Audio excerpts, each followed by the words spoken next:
Habib Munzir Al-Musawwa sudah memberikan penjelasan kepada kita mengenai syariah, khususnya yang berkaitan dengan qisas dan diat. Mudah-mudahan itu menambah perbendaharaan ilmu kita dalam memahami syariat Islami, bahwa tidak ada akibat tanpa sebuah sebab. Orang sering hanya melihat akibat dengan tidak melihat penyebabnya. Karena itu Islam adalah seperangkat aturan. Orang Islam, orang yang terikat kepada aturan-aturan yang disebut dengan syariah. Peraturan ini diturunkan oleh Allah Subhanahu wa ta'ala.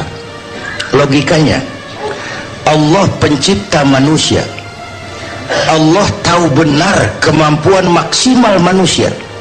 Maka peraturan yang diturunkan Allah yang pencipta manusia tadi pasti sesuai benar untuk manusianya. Allah yang bikin manusia, Allah yang bikin peraturan untuk manusia, pasti peraturan itu cocok untuk manusianya.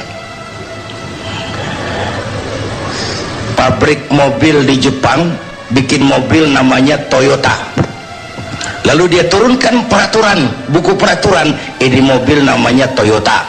Kecepatannya sekian ratus kilometer per jam. Kalau rusak memperbaikinya ini, onderdilnya ini. Karena pabriknya yang bikin mobil, pabriknya yang keluarin buku, pasti buku itu sesuai dengan mobilnya. Nggak bisa kita punya mobil Toyota rusak diperbaiki dengan buku petunjuk yang dikeluarkan oleh mobil Fiat.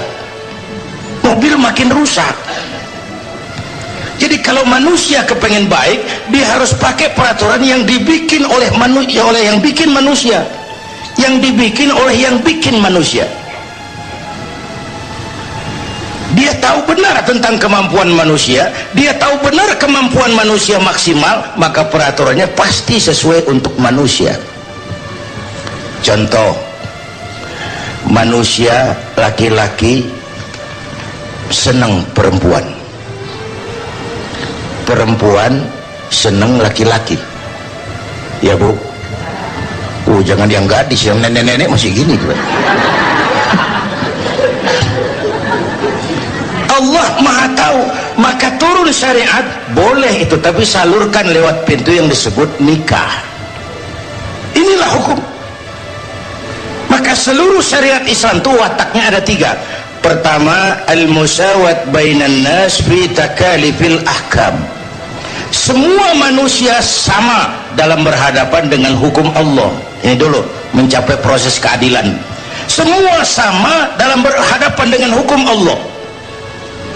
Dan itu sudah dididik lewat kehidupan masjid. Ini kan kita ini semua sama nih.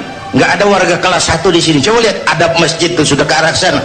Siapapun masuk masjid, copot sendal, buka sepatu. Lurah masuk masjid, buka sepatu rah. Camat masuk masjid, buka sepatu mat. Gubernur masuk masjid, buka sepatu nur.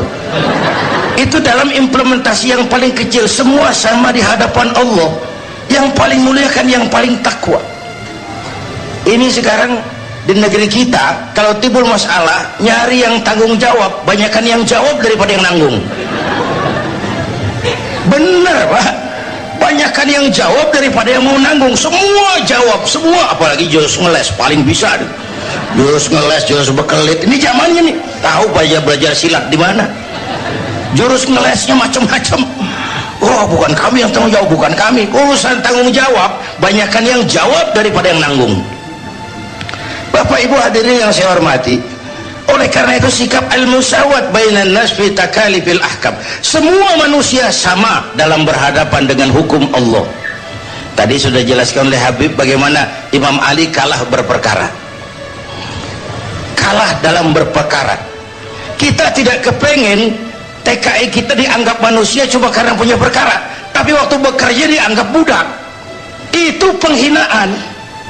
Kenapa lebih pandai Korea Selatan menghargai orang kerja? Kenapa lebih pintar Taiwan bahkan Hong Kong menghargai orang kerja sebagai pekerja, bukan sebagai budak? Saat bekerja diperlakukan sebagai budak, saat melanggar hukum baru diperlakukan sebagai manusia. Bapak Ibu hadirin yang saya hormati, ora pati diwongke loh. Orang itu kan kepengen diorangin, dan itu watak syariah. Bapak Ibu hadirin yang saya hormati, saya pernah sampaikan episode apa belum saya lupa, bagaimana Umar bin Khattab, Amr bin Abbas waktu jadi khalifah, di sebelah istananya itu ada gubuk reot kepunyaan Yahudi. Dipanggil si Yahudi ini, kok jelek bener di sebelah rumah kantor khalifah ada gubuk reot. Yahudi sini, iya Pak, kamu tahu? Ya nggak tahu Pak, memang saya belum kasih tahu. Kamu punya gubuk itu punya IMB nggak? Ya nggak ada Pak. Saya bayar? Nggak mau Pak, saya cuma segubuk-gubuknya. Saya beli 2 kali lipat. Nggak mau Pak, saya ini golongan makmur, cuma punya rumah sama sumur. Sudahlah, saya bayar 3 kali lipat. Nggak mau Pak.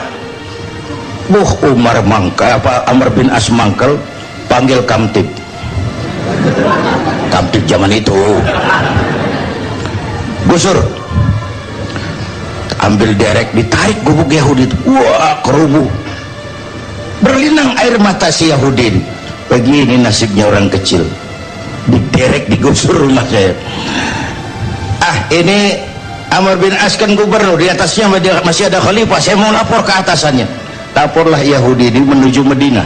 Bayangkan, Mesir, Medina, cuma untuk cari keadilan. Sambil jalan, sambil berpikir, gubernurnya aja sadis begini, apalagi presidennya.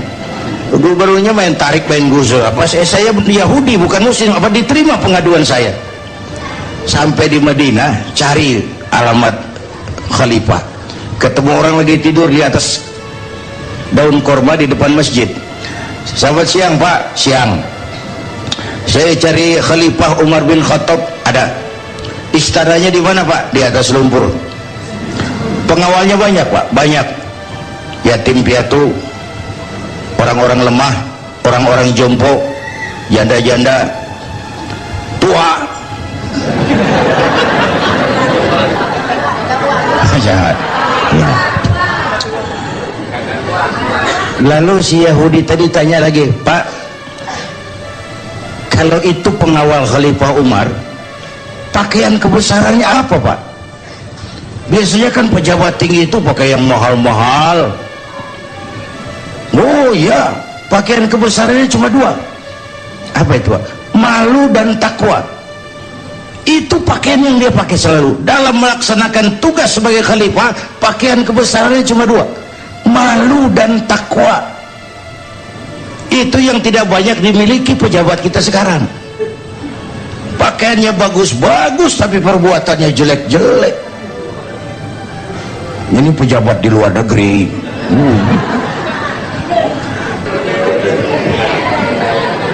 Untungnya Zainuddin sudah mundur dari panggung politik. Padahal saya pernah ikut mimpin partai, ikut pemilu dulu zaman jahiliyah.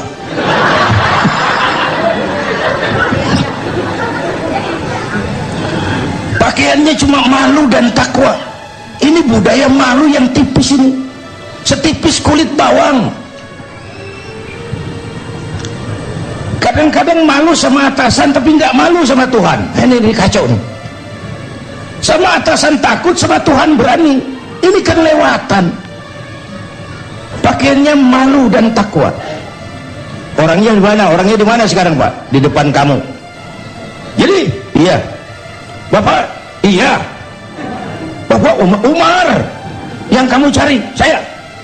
Oh, saya mau lapor Pak. Lapor apa? Gubernur Bapak di Mesir tuh sadis Pak. Saya punya gubuk segitu-gitunya, dia mau ambil, saya nggak mau. Dibeli 2 kali lipat, saya nggak terima.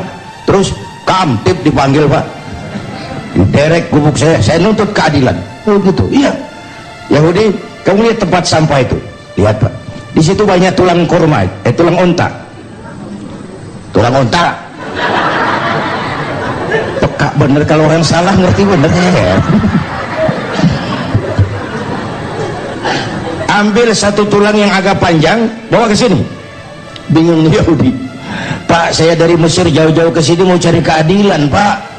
Kalau tulang di sana juga banyak. Sudahlah, kau bawa saja ke sini. Diambil satu tulang agak panjang, dibawa ke khalifah. Itu dicabut pedangnya, itu tulang digaris lurus. Bawa pulang ke Mesir, kasihin khalifah Gubernur Amr bin As. Makin bingung Yahudi. Jauh-jauh cuma dapat tulang. Tapi sudahlah, berangkat pulang ke Mesir. Sampai di kantor gubernur, langsung ketemu. Lapor, gubernur. Apa, Pak? Saya dari pusat. Pusat. Saya ketemu khalifah, ketemu presiden. Terus, ini tulang. Diambil tulang tuh, ada garis lurus di situ. Gemeter Amr bin As. Keringet kayak biji jagung meletus. Gemeter pucat. Yahudi. Iya, Pak. Gubukmu ambil kembali. Kepala kamtip, sini. Diriin lagi rumahnya. Diriin. Nggak jadi. Makin bingung Yahudi. Ini ada gubernur dapat tulang gemeter.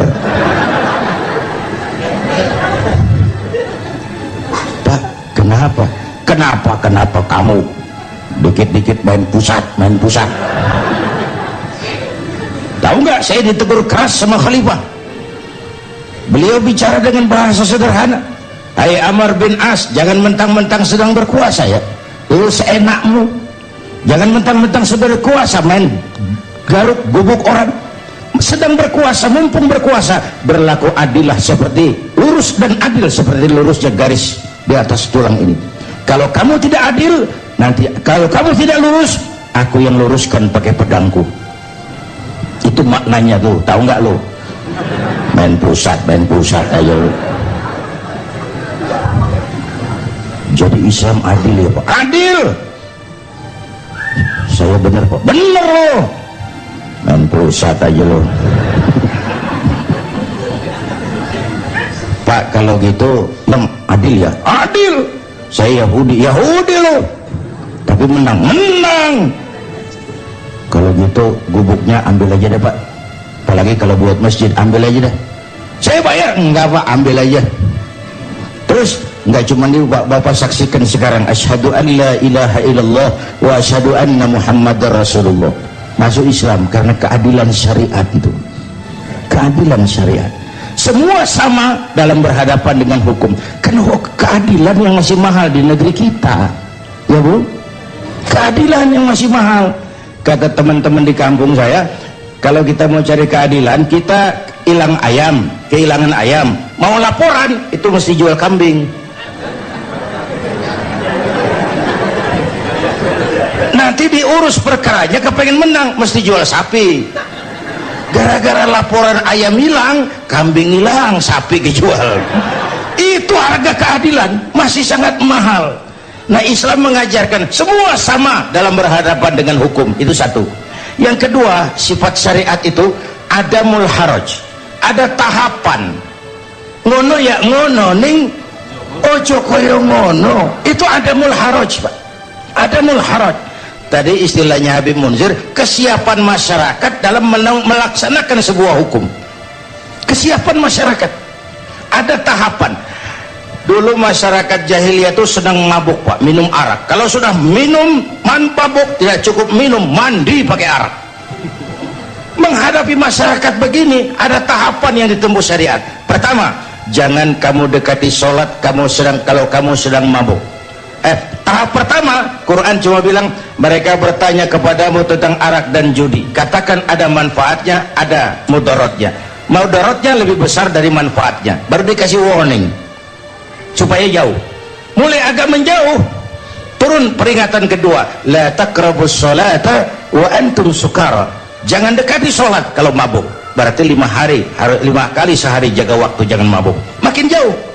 Sudah jauh dan kuat, baru turun penegasan, innamal khamr wal maisir wal ansab wal azlam rijsun min amali syaitan.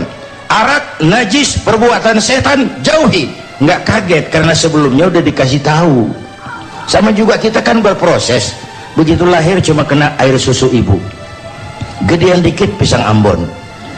Ya, gedean lagi pisang ulek agak kerasan dikit, gedean lagi bubur, udah gede bener jengkol jejelin.